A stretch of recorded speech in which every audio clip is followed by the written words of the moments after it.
অনন্ত কহর সাধু ধন ভিতরে শরণ রয়েছে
বলে গেছে যাবৎ বৃত্ত পাজন সত্তা তাবৎ নিজ পরিবার নিজ দত্তা তদঞ্চ জড় আজড় জড় দেহে বার্তাং কোপি ন পৃচ্ছতি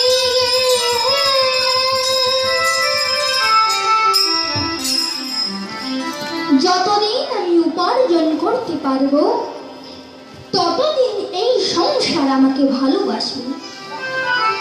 যেদিন আমি উপার্জন করতে পারবো না সেদিন পরের লোক তো দূরের কথা, নিজের ছেলেটাও একবার ডেকে জিজ্ঞাসা করবে না বাবা কেমন আছো, মা খেয়েছো। তাই এখন আমি গোয়াল ঘরে পড়ে রয়েছি। নিস্তারিণী নিস্তারিণী আমায় একটু জল দাও নিস্তারিণী, আমার গলাটা যে ফেটে গেল নিস্তারিণী, আমায় একটু জল দাও নিস্তারিণী। এই যে ঘাটের মোড়া, জল চাইতে তো চাও, তাই তো চিৎকার করার কি দরকার? পাড়ার লোকে বলবে আমি স্বামী সেবা করি না। দাঁড়াও জল দিচ্ছি। নিস্তারিণী মনে মনে ভাবছে স্বামীর কুষ্ঠ রোগ হয়েছে, এখন যদি আমি স্বামীকে ওই রূপোর গ্লাসটায় জল খেতে দিই ওই গ্লাসটা আমি আর পরে ব্যবহার করতে পারবো না। তাই কি করি, হ্যাঁ নারকেলের মালাতে জল দিয়ে দিই।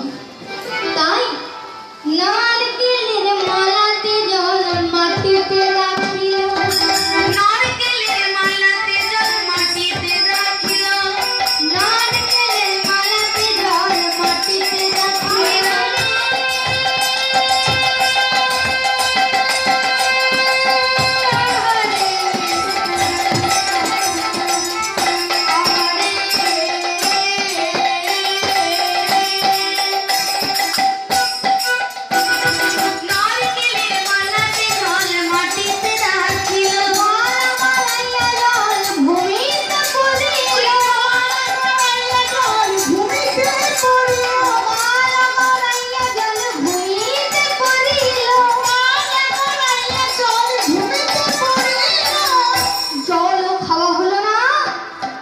পিপাসায় আর ক্ষুধায় চাপাল অচৈতন্য হয়ে গেল।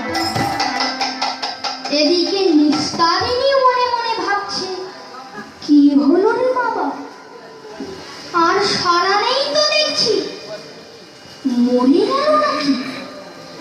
যা অল্পেতে লেটা চুকেছে, আমি বরং এই রাতারাতি কালুয়ার হারিয়াকে ডেকে পরিষ্কার করে ফেলি। কালুয়া, এ হারিয়া, বলুন মা জননী।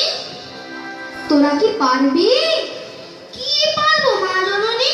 ওই আমাদের গোয়াল ঘরে একটা মরেছে। ও মা জননী, গোয়াল ঘরে তো গরু মরে, আমরা তো বৃন্দাবনের সৎ কাজে গরুর সৎ কাজ করি না। আমি কি বলেছি আমাদের গোয়াল ঘরে একটা গরু মরেছে? শ্মশানে নিয়ে গিয়ে ওদের সৎ কাজ করে আয়। আচ্ছা মায়েরা, আপনারাই বলুন, গোয়াল ঘরে কি মরে? গরু। কি করে যে বোঝায়? আচ্ছা, স্বামী মানে তো ভর্তা, আর ভর্তা মানে যে ভরণ পোষণ করে, আর ভরণ পোষণ করতে গেলে কাজ করতে হবে। ওই আমাদের বাড়িতে যে কাজ করতো সে মারা গেছে। ও, এবার বুঝেছি, আপনাদের বাড়ির চাকরটা মারা গেছে। না না, চাকর নয়, সে তোরা বুঝবি না। আমাদের বুঝেও কোনো কাজ নেই, একটা মরেছে, তাকে সৎ কাজ করিয়ে দিলেই তো হলো। হ্যাঁ, এই হারিয়া, চল চল, বলো হরি হরি বল। বলো হরি হরি বল। বলো হরি হরি বল। আজকে দিন রাধিরাজ,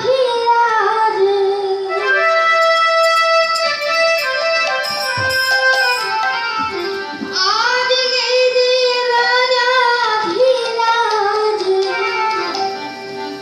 কাল সে ভিক্ষা চায়,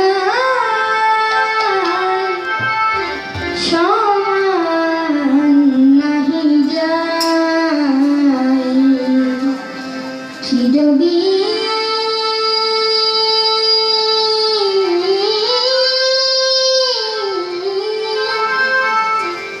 কাহারো সমান নাহি যায়।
শ্রীরামচন্দ্র যে জানকীর প্রতি, তার হলো বনবাস, রাবণ করে দুর্গতি।